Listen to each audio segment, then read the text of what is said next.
Halo Tribuners, selamat sore dan apa kabar kalian dimanapun berada. Jumpa kembali bersama saya Putri Utami di ulasan sepekan Tribun Ambon Podcast, dimana selama 30 menit ke depan saya akan membahas sejumlah peristiwa yang terjadi dalam sepekan terakhir di Maluku ya, dari berbagai daerah di Maluku.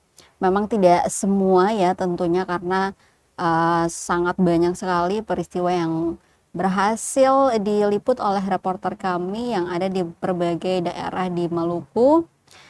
Namun yang akan kita bahas di ulasan sepekan kali ini hanya ada 7 berita, jadi satu pilihan berita dalam sehari yang akan dibahas di sini. Jadi totalnya ada 7 berita. Nah, Tribuners kalian boleh gabung ya di live kanal YouTube Tribun Ambon. Saat ini kami untuk sementara tidak live di Facebook fanpage, karena kami baru saja membuat Facebook fanpage yang baru, karena Facebook fanpage lama kami tidak bisa diakses. Nah, Tribuners, yang pertama kita punya informasi dari Ambon. Ini pada Senin lalu 1 September 2025. Kalian juga mungkin sudah mengikuti ya di berbagai akun media sosial kami mengenai gelaran aksi demonstrasi yang dilakukan di depan Mapolda Maluku dan juga di DPRD Provinsi Maluku. Nah, Tribuners, pada hari Senin 1 September 2025 itu ratusan massa aksi ya dari berbagai elemen mahasiswa di Ambon membanjiri jalanan kota dan mengepung markas Mapolda Maluku. Aksi ini merupakan bentuk protes dan juga penyampaian aspirasi terkait berbagai isu yang terjadi baik di daerah maupun juga di nasional. Salah satunya yaitu soal kontroversi tunjangan legislatif atau DPR. Nah, aksi ini sendiri itu dimulai dengan long march atau jalan kaki yang dilakukan oleh para demonstran atau mahasiswa. Dari pantauan reporter kami di lapangan, Tribuners, mereka bergerak dari Jalan Jenderal Sudirman. Awalnya utamanya mereka berkumpul di Universitas Patimura untuk kelompok demonstran yang pertama berkumpul di Universitas Patimura, kemudian melakukan long march ke depan Maluku City Mall, lalu kembali melakukan perjalanan menuju Mapolda Maluku. Dan sepanjang perjalanan, Tribuners, massa aksi menyuarakan tuntutan mereka dan tentunya menarik perhatian warga dan juga pengguna jalan yang sementara melintas.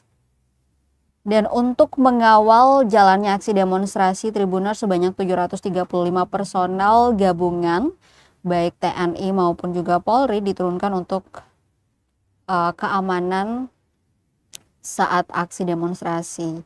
Nah,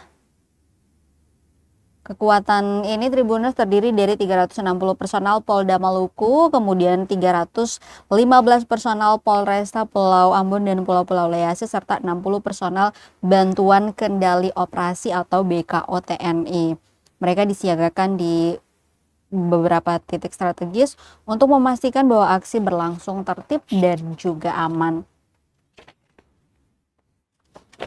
Nah, dari pantauan kami ya, Tribuners, awalnya itu massa aksi melakukan demonstrasi di depan Mapolda Maluku dan terpantau ada 2 kelompok massa aksi, di mana yang pertama itu merupakan gabungan mahasiswa yang tergabung dalam Aliansi Rakyat Maluku Menggugat. Sementara untuk kelompok yang kedua yaitu kelompok Cipayung Plus. Nah, setelah melakukan aksi demonstrasi di depan Mapolda Maluku dan sempat ditemui oleh Kapolda Maluku yang baru, Tribuners, setelah menyampaikan aspirasi. Nah, di depan Mapolda Maluku sendiri aksi berjalan tertib, tidak ada terjadi kericuhan. Nah, setelah itu massa aksi kemudian bergerak menuju DPRD Provinsi Maluku. Yang pertama itu massa aksi atau kelompok aksi yang tergabung di dalam Aliansi Rakyat Maluku Menggugat yang duluan ke DPRD Provinsi Maluku, dan terlihat saat mereka sampai aparat kepolisian dan juga TNI sudah bersiaga di dalam kantor DPRD maupun di depan pagar. Nah, ketika pertama kali datang itu memang sempat aparat tidak membuka pagar ya untuk para demonstran ini kemudian masuk, dan setelah melakukan pemaksaan untuk masuk, akhirnya para demonstran ini berhasil masuk ke dalam ya di depan kantor DPRD dan menyampaikan aspirasinya. Kemudian sempat ditemui juga oleh ada wali kota Ambon, kemudian ada anggota DPRD Provinsi Maluku juga. Nah, selang berapa menit kemudian, kelompok massa aksi yang kedua yang terdiri dari gabungan OKP Cipayung Plus ini datang, namun mereka seperti tidak bergabung ya Tribuners, tapi terlihat memisahkan diri. Nah, setelah menyampaikan aspirasi itu sekitar pada pukul 3:30 sore, suasana mulai memanas ya di kantor DPRD Provinsi Maluku ini. Hal itu ketika dua kelompok massa aksi ini terlibat cekcok yang nyaris berujung bentrok. Namun berkat respon cepat dari berbagai pihak, situasi berhasil diredam dalam waktu singkat dan tidak ada kericuhan yang sangat ini ya kacau ya Tribuners. Hanya memang ada sempat lempar-lemparan dengan menggunakan air mineral, tetapi tidak sampai tragis ya. Dan tak hanya aparat, mediasi juga melibatkan langsung Wali Kota Ambon Bodewin Watimena yang hadir di lokasi, yang ikut menjembatani dialog antar kedua kelompok ini. Dan tentunya peran aktif dari sesama demonstran pun menjadi kunci terjaganya perdamaian di dalam aksi demonstrasi kemarin. Dan terakhir ya Tribuners, tuntutan para pedemo ini diterima langsung oleh Ketua DPRD Maluku Ben Hurge Watubun yang berkomitmen untuk menindaklanjuti tuntutan dari para demonstran.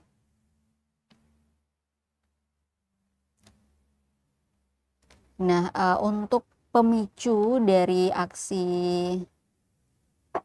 saling kericuhan ini ya Tribuners, itu dipicu oleh kelompok aksi yang pertama menuding bahwa kelompok aksi yang kedua yang tergabung dalam OKP Cipayung Plus ini diduga atau dituding menerima amplop berisi 250.000 per orang usai menghadiri doa lintas agama yang digelar oleh Polda Maluku pada hari Sabtu sebelumnya 30 Agustus di Mapolda Maluku. Akhirnya kelompok massa aksi yang pertama ini meneriakan bahasa atau kata-kata 250 terus dan memancing emosi atau kemarahan dari kelompok aksi yang kedua ini. Dan di dalam penyampaian aspirasi tersebut ya Tribuners, massa aksi kemudian menyuarakan berbagai keresahan mereka, salah satunya yaitu mengenai hadirnya pertambangan di Desa Hayam, Maluku Tengah, dan juga yang ada di Kei, Maluku Tenggara.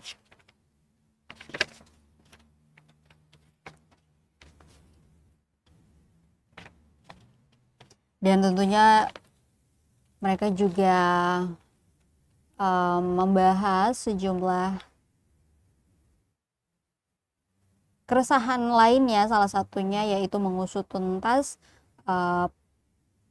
para aparat kepolisian yang terlibat atau yang menyebabkan meninggalnya salah satu pengemudi ojek online yaitu almarhum Afan Kurniawan.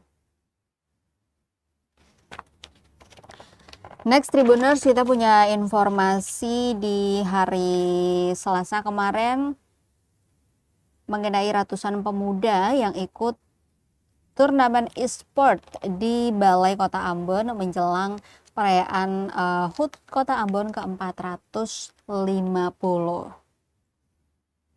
Ya, jadi pada hari Selasa lalu Tribuners 2 September 2025, pemerintah Kota Ambon ini menggelar turnamen olahraga elektronik atau e-sport. Dan tentunya turnamen ini dalam rangka menyongsong hari ulang tahun ke-450 Kota Ambon pada 7 September kemarin. Dan terlihat sebanyak 166 peserta mengikuti turnamen ini dengan rincian kategori Pro Evolution Soccer atau PES berjumlah 91 peserta dan juga eFootball 75 peserta. Nah, dari pantauan reporter kami di lapangan, Vanda Halirat ya Tribuners, para peserta ini secara berpasangan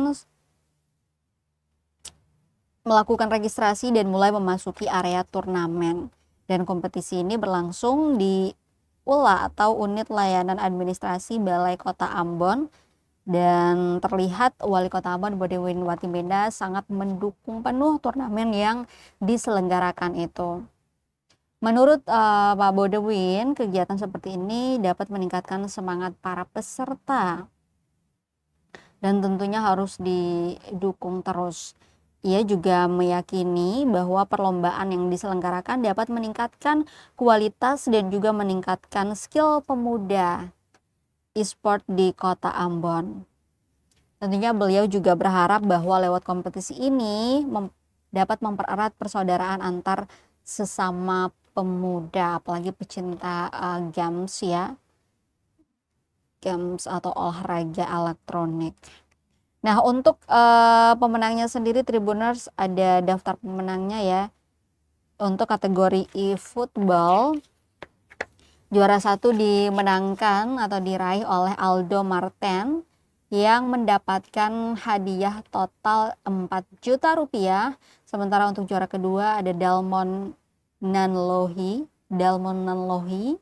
dengan total hadiah yang didapatkan yaitu 2 juta rupiah. Lalu ada juara ketiga Muhammad Rafli mendapatkan 1 juta rupiah. Lalu untuk kategori Pro Evolution Soccer atau PES, juara 1 Juan Riu Pasa dengan total hadiah 5 juta. Kemudian juara 2 France yang mendapat 3 juta rupiah. Sementara juara ketiga ada Frando Aprilio dengan total hadiah 2 juta rupiah. Saat diwawancarai oleh reporter kami, salah seorang pemenang yaitu Aldo Marten dari komunitas Pro Evo Ambon mengatakan bahwa kemenangannya tak lepas dari kerjasama di dalam komunitas.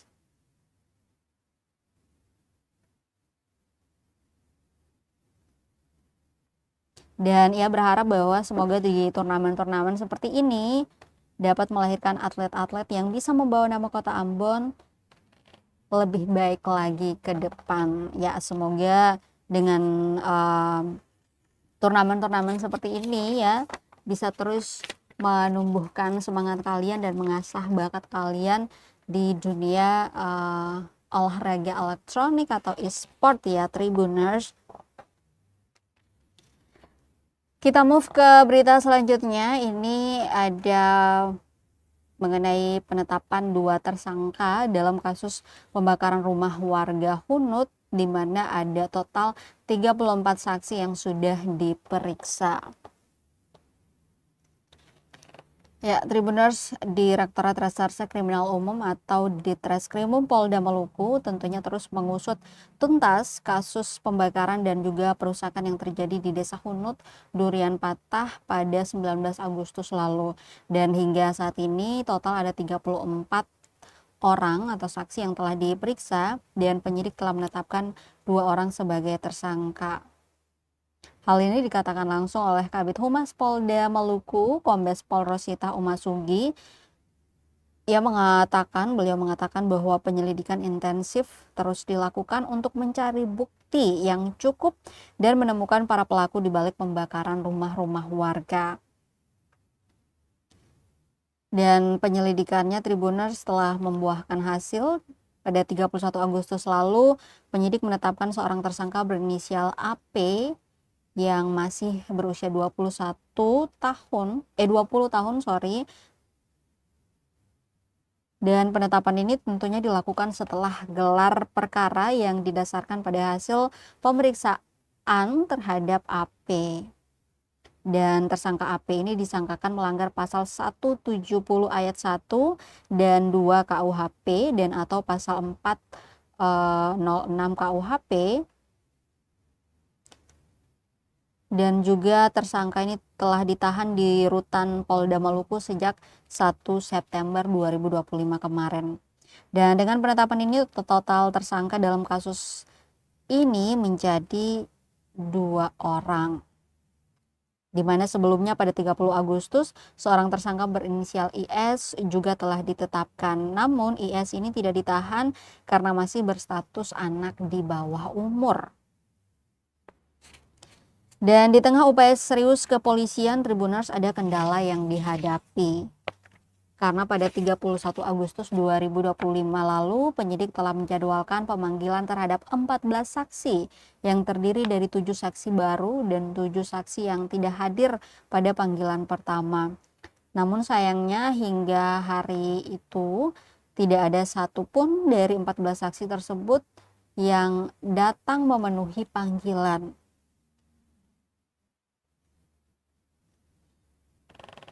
Dan Kombes Rosita mengatakan bahwa sangat menyayangkan ya sikap para saksi yang tidak kooperatif ini. Meskipun demikian, Tribuners, Ibu Rosita memastikan bahwa Polda Maluku akan terus berupaya menjalankan proses hukum secara profesional dan transparan sesuai ketentuan yang berlaku. Ia juga mengimbau kepada warga yang sudah menerima panggilan untuk kooperatif hadir dalam pemeriksaan demi kelancaran proses hukum. Dan di samping itu juga Tribuners, Polda Maluku tentunya berharap kepada masyarakat untuk senantiasa bersabar ya, menunggu kasus ini bisa diusut secara tuntas, karena memang masyarakat banyak yang kemudian menagih ya hasil dari pengusutan kasus ini. Dan semoga tentunya kita semua berharap kejadian-kejadian seperti ini tidak terulang kembali di masa mendatang ya, Tribuners. Berikutnya ada informasi dari Seram bagian timur. Tribuners, kalian juga mungkin sudah mengikutinya di portal kami ataupun di berbagai akun media sosial kami atau mungkin juga di media-media lain. Kemarin ini menjadi berita yang cukup viral ya, yaitu mengenai 4 mahasiswa yang terbakar saat aksi demonstrasi di DPRD SBT. Ya, Tribuners, jadi aksi demonstrasi damai yang digelar oleh Pergerakan Mahasiswa Islam Indonesia atau PMII cabang Seram bagian timur itu berubah menjadi insiden mengerikan setelah 4 mahasiswa tersambar api dan mengalami luka bakar saat berunjuk rasa di halaman kantor DPRD SBT pada hari Kamis 4 September lalu. 4 aktivis PMII Kabupaten SBT yang terbakar saat menggelar aksi demonstrasi ini, Tribuners, sesaat setelah kejadian kemudian dilarikan dan mendapatkan perawatan insentif di RSUD Bula. Perawatan intensif ya di RSUD Bula. Dan seluruh korban dilaporkan sudah dalam kondisi baik. Nah, untuk kronologinya sendiri, Tribuners, memang awalnya unjuk rasa ini berlangsung tertib dan kondusif sejak pagi hari. Namun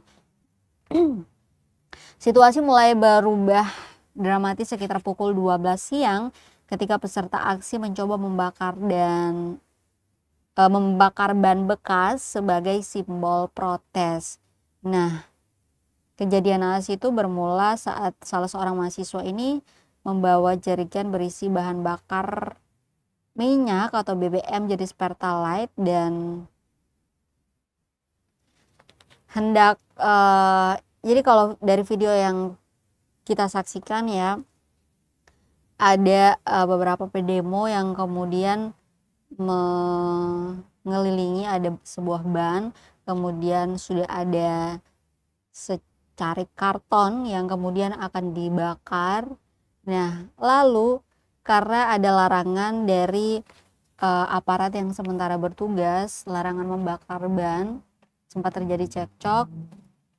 Nah, tapi salah satu demonstran yang berada di sebuah mobil ya, mobil pick up, kemudian mengeluarkan BBM jenis Pertalite dari dalam ranselnya, kemudian melemparkan kepada pendemo yang sudah bersiap-siap di depan ban untuk dibakar itu. Nah, karena sempat terjadi adu mulut dengan petugas, lalu ada sempat terlihat tarik-tarikan sebotol Pertalite itu yang berakibat pada tumpahnya Pertalite. Nah, ternyata ada seseorang yang kemudian memegang korek api dan sempat memantik yang berakibat pada kebakaran itu. Dan dari video yang beredar, si yang terbakar ini kemudian berlari dan para demonstran lainnya kemudian menolong atau membantu untuk memadamkan apinya. Dan akhirnya Tribuners kepanikan pun pecah, suasana menjadi mencekam ketika korban berteriak meminta tolong sambil berlari dengan tubuh dilahap api. Akhirnya Tribuners keempat korban ini dilarikan ke RSUD SBT untuk mendapatkan perawatan tadi ya.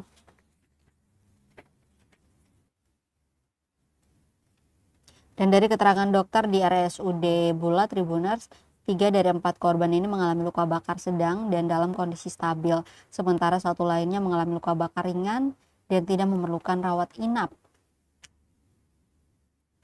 Tentunya insiden ini mendapat perhatian langsung ya dari jajaran pemerintah daerah, di mana Wakil Bupati SBT Muhammad Miftah Toharumare bersama dengan Forkopimda setempat menjenguk para korban di RSUD. Ia memastikan bahwa seluruh biaya pengobatan korban akan ditanggung oleh pemerintah daerah dan juga pihak DPRD. Bahkan juga Bupati SBT Fahri Husni Al-Katiri juga sempat menjenguk para korban ya Tribuners.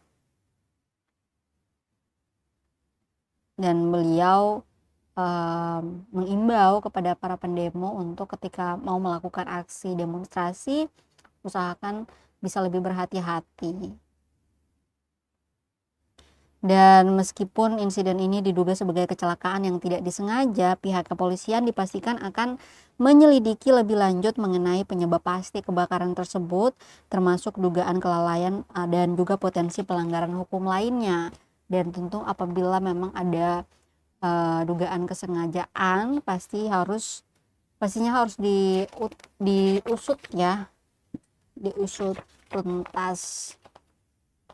Next Tribuners, ini kita punya informasi mengenai tabrakan yang terjadi di jembatan Merah Putih mengakibatkan truk aspal mogok dan Fortuner hancur.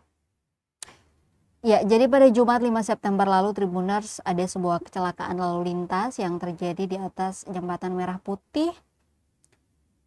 Dan insiden ini melibatkan sebuah dump truck pengangkut aspal serta sebuah mobil Toyota Fortuner. Alhasil, kedua kendaraan ini mengalami kerusakan cukup parah. Hal ini dibenarkan oleh Kapolres Pulau Ambon dan Pulau-Pulau Lease, Kombes Pol Yoga Putra Primasetya, yang mengungkapkan kronologinya itu terjadi sekitar pukul 00.30, jadi setengah 1 dini hari ya, yang terjadi di atas jembatan Merah Putih dari arah, jadi kedua kendaraan ini dari arah Poka mau menuju ke pusat kota Ambon. Dan saat kejadian kedua kendaraan ini mulanya melaju beriringan dari arah Poka menuju kota Ambon. Nah, dump truck yang dikemudikan oleh Abdul Selai ini berada di depan. Sementara Toyota Fortuner yang dikemudikan oleh Abdullah Muslim Saputra itu berada di belakang. Nah, saat berada di tengah jembatan Tribuners, peristiwa naas kemudian menimpa truk aspal tersebut. Truk tiba-tiba mogok bersamaan dengan ban belakang kirinya pecah. Nah, kondisi ini kemudian membuat truk langsung tergelincir mundur. Dan di saat yang sama, mobil Fortuner yang berada tepat di belakang tidak sempat mengantisipasi sehingga tabrakan pun tak terhindarkan. Berarti nggak sempat ngerem ya si Fortunernya. Akibatnya bagian depan dari Fortuner ini ringsek parah setelah menabrak bagian belakang truk.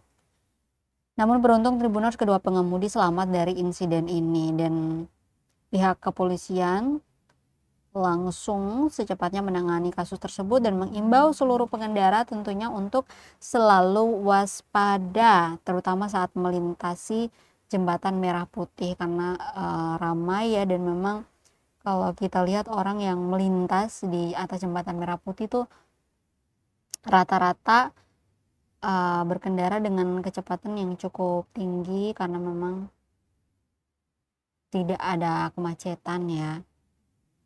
Jadi para pengendara kalau bisa lebih berhati-hati dan juga pastikan bahwa kendaraan yang akan kalian bawa untuk bepergian itu dalam keadaan baik-baik saja, layak untuk dibawa, dan ya harus dilakukan pengecekan secara menyeluruh lah ya supaya tidak terjadi kecelakaan. Berikutnya Tribuners, ini kita punya informasi dari SBB dengan judul Tanah Ulayat Terancam, Masyarakat Adat Luhu Tolak Keras Legalisasi Tambang Sinabar.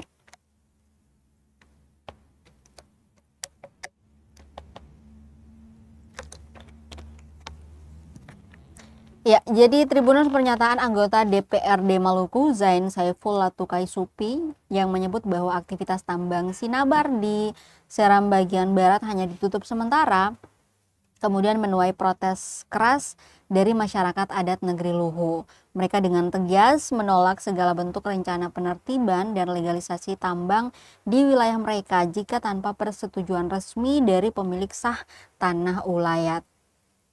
Tokoh adat negeri Luhu, Ahmad S. Tribuners, menegaskan bahwa penolakan ini didasari pada pengabaian hak-hak masyarakat adat yang telah diwariskan secara turun-temurun. Menurutnya, tanah leluhur bukan sekadar lahan ekonomi, melainkan warisan budaya dan juga sejarah yang harus terus dijaga.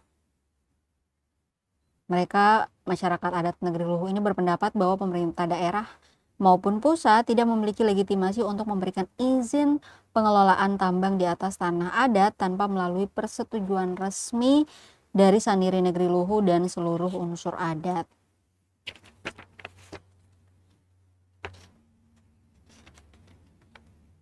Dan tentunya masyarakat adat negeri Luhu ini mendesak pemerintah untuk menghormati sejarah, hak ulayat, dan juga nilai-nilai adat yang berlaku.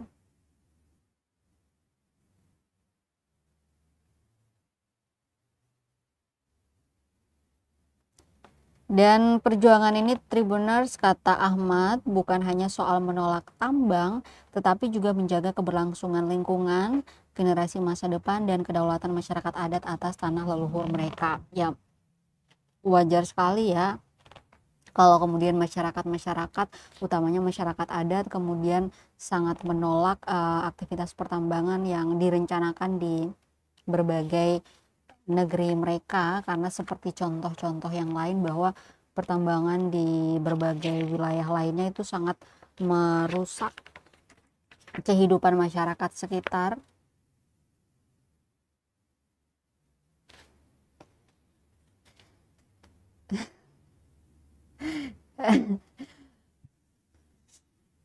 Karena memang apalagi yang sering kita lihat ya, seperti misalnya di Raja Ampat Papua, kemudian juga di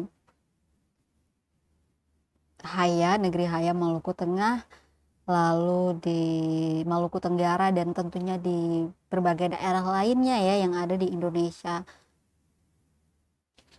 Oke, Tribuners, informasi dari SBB ini ya menjadi penutup kita di ulasan sepekan kali ini, karena kita udah agak over juga, udah 34 menit. So, untuk kalian yang ingin mengupdate informasi, jangan lupa untuk mengaksesnya di portal kami www.tribunambon.com, atau juga bisa ke berbagai akun media sosial kami, mulai dari YouTube, Facebook, TikTok, Instagram, dan juga Twitter, dan juga ada saluran WA. Nah, untuk kalian Tribuners yang mungkin sementara lagi menonton dan nantinya akan menonton, yang sudah follow Facebook kami ya, Tribun Ambon, mungkin kalian bisa follow lagi akun kami yang baru saja dibuat, karena akun lama kami sudah ditinjau. Oke Tribuners, akhirnya saya Putri Utami pamit. Nanti kita ketemu lagi hari Senin pekan depan ya, di ulasan sepekan Tribun Ambon Podcast. Terima kasih sudah menyaksikan ulasan sepekan hari ini. Selamat sore menjelang malam ya, sampai jumpa dan amato. Download Tribun X sekarang, menghadirkan lokal menjadi Indonesia.